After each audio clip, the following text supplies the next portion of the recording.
జాతీయ బీసీ యువజన సంఘం అధ్యక్షులు గవ్వాల భరత్ కుమార్ అధ్యక్షతన తెలంగాణ జిల్లాల వారీగా బీసీ జోడో యాత్రను విద్యానగర్లోని బీసీ భవన్ నుండి ఆర్ కృష్ణయ్య ప్రారంభించారు. ఈ సందర్భంగా వారు మాట్లాడుతూ జూడో యాత్ర విద్యానగర్ నుండి నల్గొండ వరకు బీసీ నాయకులను కలుపుకొని కొనసాగుతుందని తెలిపారు. గతంలో అన్ని రాజకీయ పార్టీలు సామాజిక న్యాయమని నినాదమిస్తూ నామినేటెడ్ పోస్టుల కేటాయింపులో బీసీలకు అడుగడుగున అన్యాయం చేస్తున్నారు. ప్రభుత్వాలు పోటాపడి బీసీలకు అన్యాయం చేస్తున్నాయని మండిపడ్డారు. ఇప్పటికైనా అన్ని పార్టీలు బీసీ డిమాండ్లపై విధాన ప్రకటన చేసి తమ మేనిఫెస్టోలో ప్రకటించాలన్నారు. లేని పక్షంలో రాష్ట్ర వ్యాప్తంగా బీసీ నాయకులను కలుపుకొని ఉద్యమిస్తామని హెచ్చరించారు.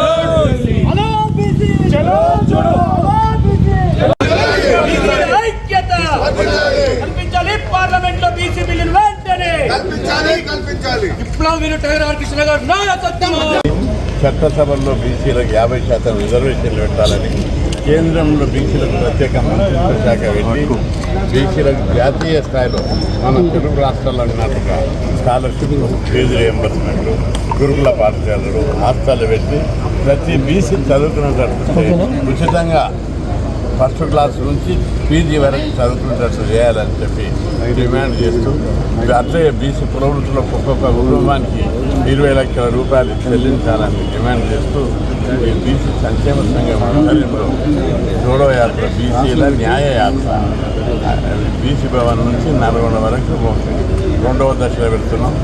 3వ దశలో ప్రతి జిల్లాలో ప్రతి ఊళ్ళో బీసీ న్యాయ యాత్ర పెట్టి కేంద్ర ప్రభుత్వం మీద ఒత్తిడి తీసుకొస్తామని చెప్పి హెచ్చరిస్తున్నాం. 76 ఏళ్ళు అయితే కూడా బీసీలకు న్యాయబద్ధమైన చట్టబద్ధమైన వాటా ఇవ్వరా? ఏ రంగంలో కూడా విద్య, ఉద్యోగ, ఆర్థిక, రాజకీయ రంగాల్లో ఈనాటికి బీసీలకు రాజ్యాంగబద్ధమైన హక్కులు లభించలేదు.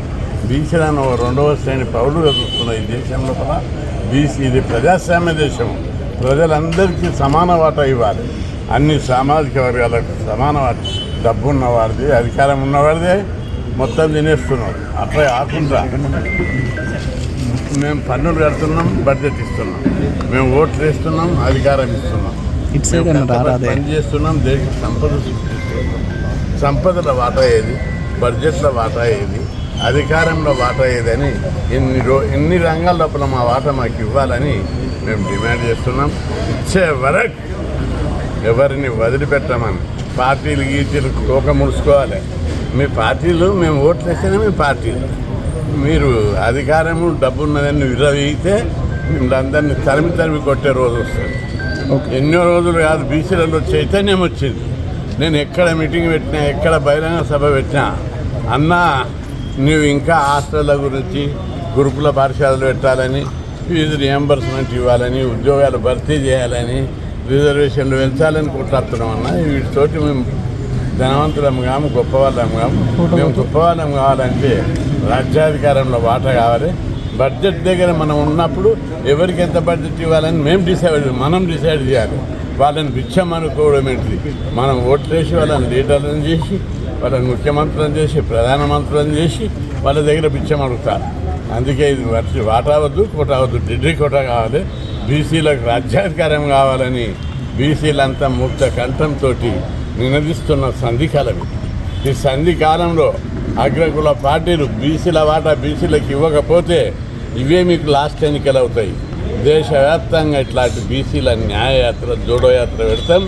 బీసీలలో చైతన్యం తీసుకొస్తాం. బీసీలకు రాజ్యాధికారం వచ్చే వరకు, పార్లమెంట్లో బీసీ బిల్లు పెట్టే వరకు ఒక్కొక్కరిని తరిమి కొట్టే రోజు వస్తుందని చెప్పి హెచ్చరిస్తాం. మేము కూడా భారతమాత ముద్దు బిడ్డలం. భారతమాత బిడ్డలందరికీ సమాన వాటా దక్కాలి. 76 ఏళ్ళు అయితే కూడా తింటున్నారు కానీ, దాచుకుంటున్నారు కానీ మా వాటా మాకు ఇస్తలేదు. ప్రధానమంత్రి బీసీ వర్గాలకు చెందిన వాడు ఉన్నాడు. ఈయన పీరియడ్ లోపల బీసీ ఉద్యమం ఎక్కువైతే తప్పనిసరి బీసీల వాటా బీసీలకు ఇస్తారు. ఎందుకంటే వేరే వాళ్ళు అయితే ఇవ్వరు. ఇప్పుడు చరిత్ర లోపల కూడా ఏమంటారు, బీసీ ప్రధాని ఉన్నప్పుడు ఇవ్వలేదు, మేమెందుకు ఇస్తామంటారు. అందుకే బీసీ ప్రధానమంత్రి ఉన్నప్పుడే బీసీ ఉద్యమాలు ఉధృతం చేయాలని నేను పిలిపిస్తున్నా. బీసీలు ఉద్యమాలు చేస్తే తప్పనిసరి కేంద్ర రాష్ట్ర ప్రభుత్వాలు దిగి వస్తాయి. అమ్మాయినా అడగంది అన్నం పెట్టదు. మనం పోరాడకపోతే మన వాట రాదు, మన అభివృద్ధి లేదు, మనం నష్టపోయాం.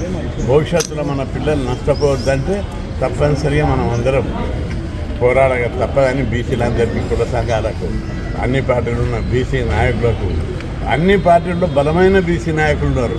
వాళ్ళకి పదవులు ఇవ్వడం లేదు, కేవలం తృప్తి పార్టీ పదవులు ఇస్తున్నారు కానీ అధికార పదవులు ఇస్తలేదు.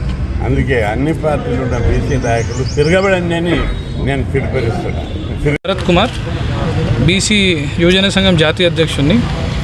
ఆర్ కృష్ణ సూచన మేరకు మొన్న 13వ తారీఖు బీసీ భవన్ నుంచి గన్ పార్క్ వరకు న్యాయయాత్ర చేసినాము. అది మొదటి విడత కింద కన్సిడర్ చేస్తూ ఇప్పుడు రెండో విడత బీసీ భవన్ నుంచి యాదాద్రి భువనగిరి జిల్లా, అక్కడి నుంచి నల్గొండ, ఇది రెండో విడత కన్సిడర్ చేస్తూ మేము ఇప్పుడు ఈరోజు ఇక్కడ బీసీ భవన్ నుంచి ఆర్ కృష్ణ గారి నేతృత్వంలో మేము ఒక అతిపెద్ద కార్ ర్యాలీ తోటి బయలుదేరుతున్నాము అధిక సంఖ్యలో. సో మేము మా డిమాండ్స్ ఏంటంటే రానున్న పార్లమెంట్ ఎన్నికల్లో ప్రతి పార్టీ 10 సీట్లు ఇవ్వాలి. ప్రాంతీయ పార్టీ కానీ, జాతీయ పార్టీ కానీ, ప్రతిపక్షంలో ఉన్న పార్టీ కానీ, రూలింగ్లో ఉన్న పార్టీ కానీ. ప్రతిసారి ఓన్లీ బీసీలను ఓన్లీ జెండా మోయనికే వాడుతున్నారు తప్ప వాళ్ళని ముందుకు తీసుకెళ్ళి వాళ్ళకి ఏదైనా రాజకీయంగా వాళ్ళని లబ్ధి పొందే ఆలోచన ఏ పార్టీకి లేదు. జెండా మోసేటోళ్ళు జెండాకి ఓనర్ కావాలి. జెండా మోసేటోళ్ళంతా బీసీలు, సీట్లో కూర్చునేటోళ్ళంతా అగ్రవర్ణాలు. సో అప్పటి లెక్క చెప్పడం అడగడం రోజులు పోయినాయి. ఇప్పుడు ఆర్ కృష్ణ ఒకటే అన్నారు, మీరందరూ యుద్ధానికి సిద్ధమైతే బీసీలు అందరూ ఇంట్లోకి వెళ్ళి బయటకు వచ్చి ఇడ్లీలు దోశలు తినుడు బంద్ చేసి మేమందరం చేసేది మీ గురించే.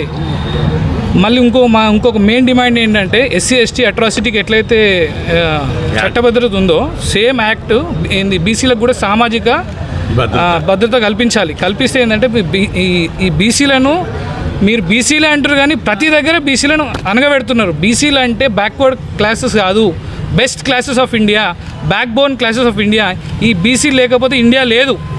మేము కూడా భరతమాత బిడ్డలమే, మాకింట్లో వాటా కావాలి. We are stake holders and share holders of the society. అయినా ఇప్పుడు మొన్న అయిన బడ్జెట్లో కూడా 47 lakhs crores బడ్జెట్లో 2012 కోట్లు అది బీసీలందరికీ, ఇండియాలో ఉన్న బీసీలందరికీ చాక్లెట్లు కొనడానికి కూడా సరిపోవు. ఇప్పుడు బీసీలు సామాజికంగా ఎట్లా ఎదుగుతారు, రాజకీయంగా విద్యా వైద్యం ఏంది అంటే అసలు మమ్మల్ని ఇంత అణిచివేస్తారు. చెప్పకనే మమ్మల్ని అణిచివేస్తారు. మమ్మల్ని పక్కన కూర్చోబెట్టుకుంటారు, అన్నీ చేస్తారు. ఏదైనా సీట్లు అవి వచ్చేసరికి గెలుపు గుర్రాలు అవి అనే పేరుతోటి మమ్మల్ని అంతా వెలుబుచ్చి ముందుకు నెట్టేసి లోపల పెద్ద మనుషులు అగ్రవర్ణాలకు చెందిన వాళ్ళు మేము మీ వాటా అడగట్లేదు, మా వాటానే మేము అడుగుతున్నాము. ప్రతి జిల్లా తిరుగుతాము, ప్రతి బీసీని చైతన్యపరుస్తాము. ప్రతి బీసీ బయటకు వచ్చి వాళ్ళ వాటా గురించి కొట్లాడాలి. మేమంతా చేసేది మనందరి గురించి, మా ఒక్కరి గురించి కాదు. ప్రతి పార్టీలో పనిచేస్తున్న బీసీలు 30-40 ఏళ్ళ నుంచి పార్టీలో హార్డ్ వర్కర్స్ ఉన్నారు. అసలు పార్టీలు నడిచేదే బీసీల వల్ల. మొన్న ఏదో సినిమా వచ్చింది రజాకర్ అని చెప్పి, అలా అణిచివేసింది ఎవరిని? బీసీలనే కదా. ప్రతి జిల్లా, ప్రతి విలేజ్లో, ప్రతి దగ్గర అణిచివేసింది ఎవరిని? బీసీలనే కదా. బీసీలను అణిచివేస్తారు అనేది తెలంగాణ వాళ్ళు అణిచివేయబడ్డారు అంటారు. తెలంగాణ వాళ్ళు కాదు, డీప్గా పోతే తెలంగాణలో అణిచివేయబడ్డది ఎవరు? బీసీలే కదా, ఎస్సీలే కదా. సో ఇవి అందరూ గుర్తుపెట్టుకొని ఇండ్లకి వెళ్ళి బయటకు వచ్చి మేము చేసే యాత్రకు అందరూ సపోర్ట్ చేస్తే మీ భవిష్యత్తుని మీరే లెక్కించుకుంటారు. ప్రతిదానికి మేము రాము కదా ముందటికి. మేము వచ్చినప్పుడే మీరు ముందుకు రావాలి, మీ భవిష్యత్తు మీరే రాసుకోవాలి. మీ అందరి గురించి చేసే యాత్ర ఇది న్యాయయాత్ర. ఆర్ కృష్ణన్న గారు ఇట్లనే అయిపోతే మొన్న ఒక డిస్కషన్లో పెద్ద మేధావులందరూ వచ్చి కూర్చుంటే ఒకటే మాట చెప్పారు, ఇది ఇట్లనే కొనసాగుతాయి, ఈ పార్టీలు ఆ పార్టీలు బీఫామ్లో మనకు అవసరం లేదు, మనమే ఒక పెద్ద రాజకీయ పార్టీ పెట్టి ఒక పెద్ద శక్తులకు ఎదిగి ఈ పార్టీలను ఖాళీ చేసి వీళ్ళందరూ ఇంట్లో కూర్చోబెడతామని చెప్పారు. ఇక చాలు, మీరు అందరూ బాగా అందరు 70-75 ఏళ్ళు ముసలోళ్ళు ఉన్నారు, అందరు ఇంట్లో కూర్చోరి. ఇప్పుడు యూత్ వస్తుర్రు, ఇక మేమే పార్టీ పెట్టి మేమే చేస్తాం, ఇట్లయితే కాదు. జై బీ.